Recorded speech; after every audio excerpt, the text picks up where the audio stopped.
I'm Basia Sokolowska, taking you through my creative alphabet. W stands for watercolor.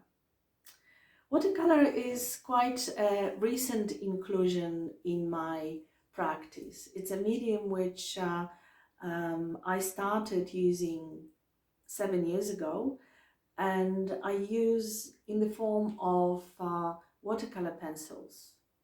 So for me, it's an extension of drawing.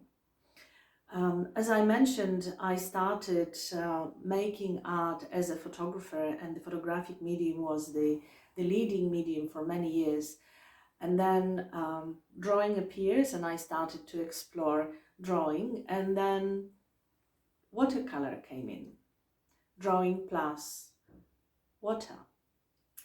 Well, of course, I didn't really know how to use watercolor when I first started my adventure with this medium, which is a pretty standard way of my adventure with any medium.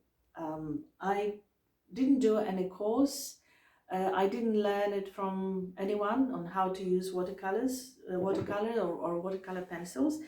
But I remember when in 2015, after I received this beautiful rose quartz, making a pencil drawing of it, and kind of adding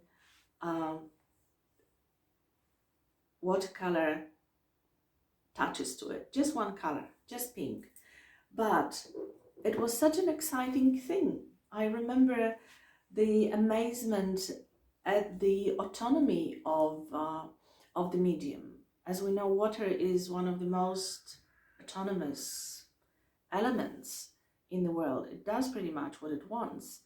And it was the same thing with making watercolors. I felt like there is a third kind of player in that game, and it was quite exciting to get to know it. I think the highlight of my work with watercolors or watercolor pencils was my series of watercolor drawings titled Towards Islands. The last episode of my creative alphabet is about that, about these drawings.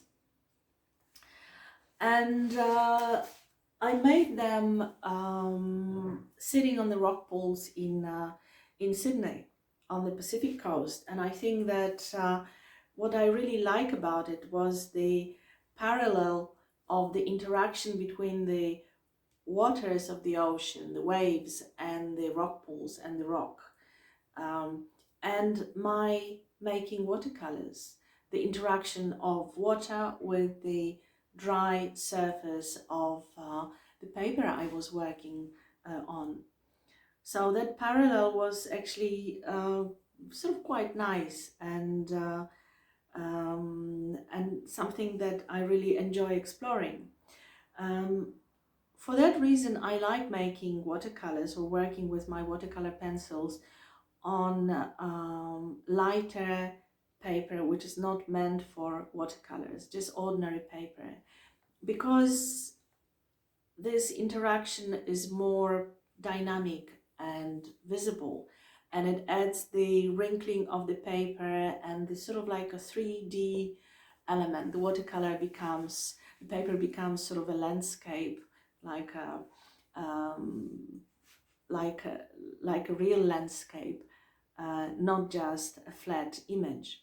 So that's an added bonus to working with watercolor, which has its own dynamics, its own ways, very different from drawing and very different from photography.